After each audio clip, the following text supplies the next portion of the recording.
In today's tutorial, I'm going to show you guys how to enable or disable, turn on or off activity status on TikTok.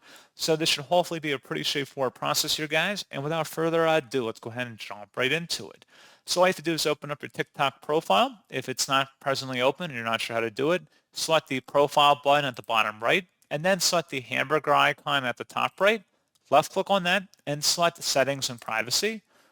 Underneath account, select the privacy button and then activity status. When this is turned on, you and your friends, which basically is just followers you follow back, will see each other's activity status. You will only see each other's activity status when both of you have this turned on.